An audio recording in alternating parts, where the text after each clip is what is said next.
Hello and welcome to the North American Guitar Showroom in London. I'm Ben and this is an exciting talking guitar. We recently visited Jason Kostal of Kostal Guitars out in Phoenix, Arizona.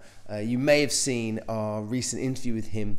Well, we also managed to get a bit of time to talk about his body shapes and the Kostal line. I have to approach it as if most people will buy one and it's the only guitar they're ever going to get from me. So whatever it is, I want it to be specialized in maybe what it is that they want it to do, but it still has to do all the other stuff. So the Double O is a great example.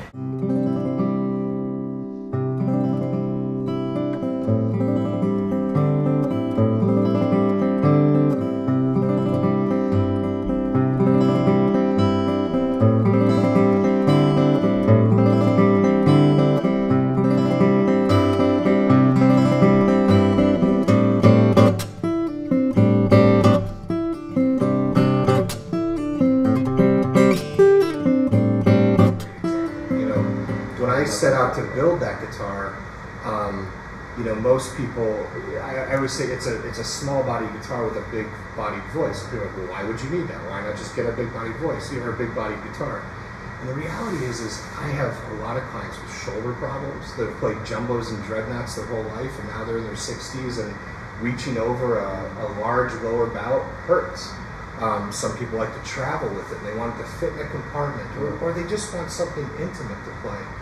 I myself, as a player, have found that scale length, it makes a huge difference now than it did 30 years ago. It's weird, like, I'll play a guitar, say, Martin or something, that, like, when I was in my teens or something, played it effortlessly, and now I'm like, wow, that 7, fret stretch, like, my fingers don't do that. Yeah. So the Double O has a short scale, and it's 12 frets, so the overall size of it is much smaller, more compact, and I love it. But I didn't want it to sound like a parlor or even a Double O. I wanted it to be kind of a full-bodied sound. So I changed things about it. I mean, if you look at Martin specs, I don't think they'd call my guitar a Double O, but I do because the shape and size of it is. But it has a deeper body and things like that. But the reality is you can buy that guitar as your primary instrument, and you'd be very happy with it. The OM is to me what I enjoy playing. When I was growing up as a fingerstyle player, nobody built for fingerstyle guitar yet. You bought a Martin OM, and that's what you played, and you adapted to your playing style. So I personally never really got into the dreadnought side of things. They were always a little too big for me. I wasn't a flat picker, so I associated that instrument was really made for flat picking and strumming, and I was a fingerstyle player, so I always played OM style guitars. So to this day, the OM is what's most comfortable for me.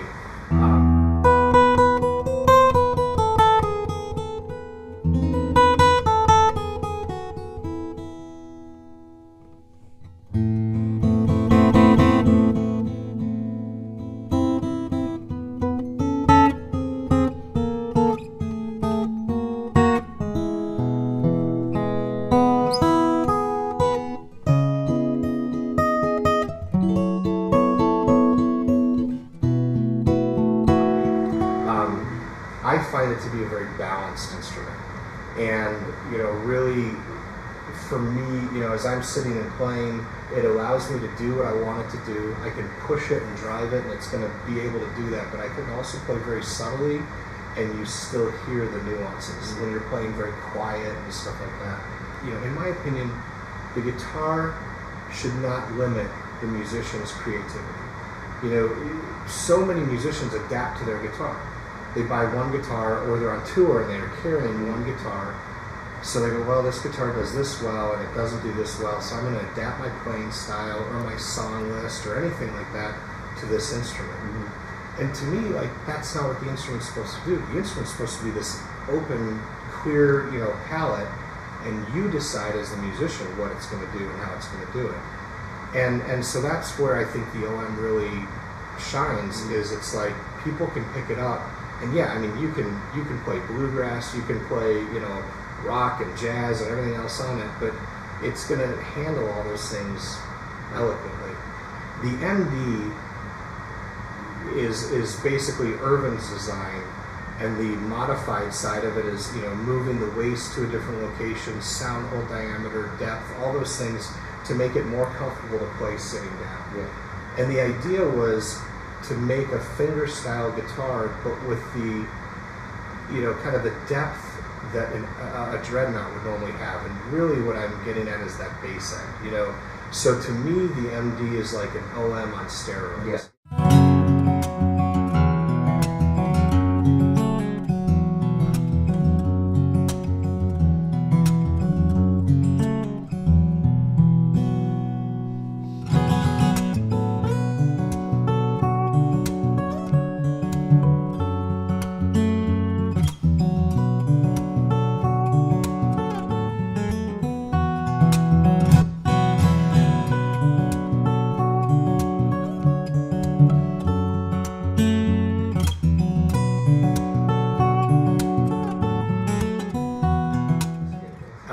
You're going to get projection, you're going to get a much more resonant, cavernous bass, but it's still not going to overpower you. You're going to notice it, and you're going to say, like, man, okay, that, you know, I can feel that, that's boomy, but it's not going to be like, well, that means there's no mids and no trebles, you know.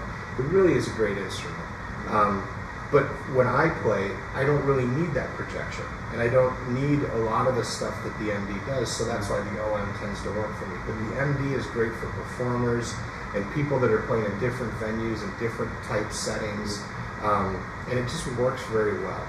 The jumbo is really interesting because it's like, you know, we talked about the difference between the MD and the OM, and the jumbo to me is a hybrid of the two. It's this idea of the articulation and balance of the OM, but with the bass end and presence and resonance of the MD.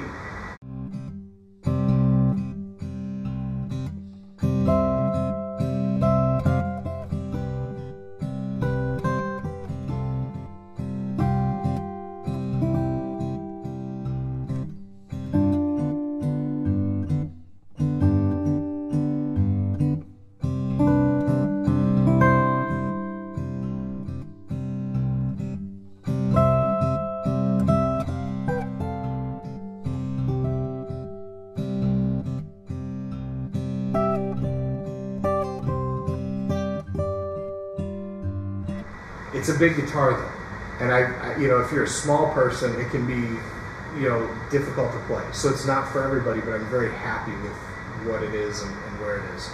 And the MDW is really about working with a musician who had a very distinct, you know, kind of approach on what they wanted the guitar to do.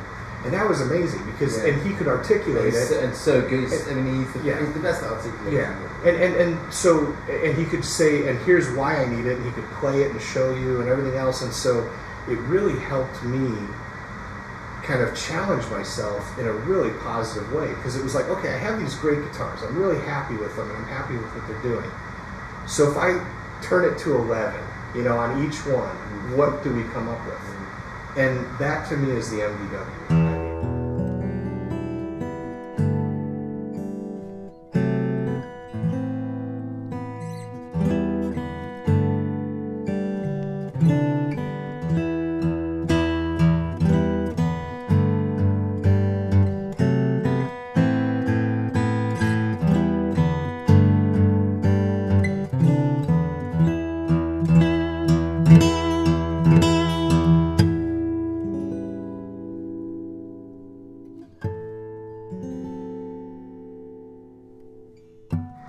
But in building the MDW, I remember when I strung it up for the first time, and that was my emotional moment, you know, where you're sitting there and you're like, what just happened?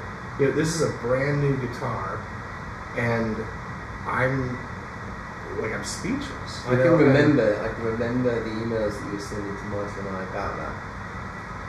It was just a really neat experience, and then, you know, you get it in his hands, and he's an incredible player, so he was able to share with the world, like, here's what you could do with this.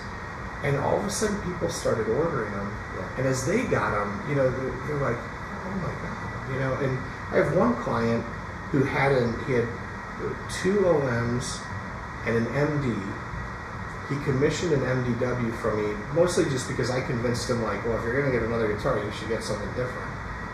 He got it, and he's like, I'm selling my other guitars because I want to commission another one exactly the same. And I was like, why do you need two guitars that are exactly the same? And he's like, you have no idea what this first one is doing to me. Like, I want another one. And I'm okay. I don't get it, but, and this guitar, it does everything I want it to do. The 12th fret, to me, creates a warmth that I haven't really experienced before. The cutaway means the upper register is still accessible. Bridge right smack bang in the middle. And it drives the top very well. The scale length allows me to drop down to B and C and be fine with that. And it really is, it's just this incredibly versatile instrument that for me does everything I need a guitar to do. And I've been super excited every time one of those comes into the queue. Like, man, I can't wait to build this. Well, so that is the Kostal line, Jason. Yeah. Thank you so much again for having me here and talking to us. And I think we're going to look at some woods now for the guitars that we've got coming in. Come on! So, for more information on the finest hand-built luthier instruments, then please do subscribe to this channel. But for more information on Kostal guitars, get in touch.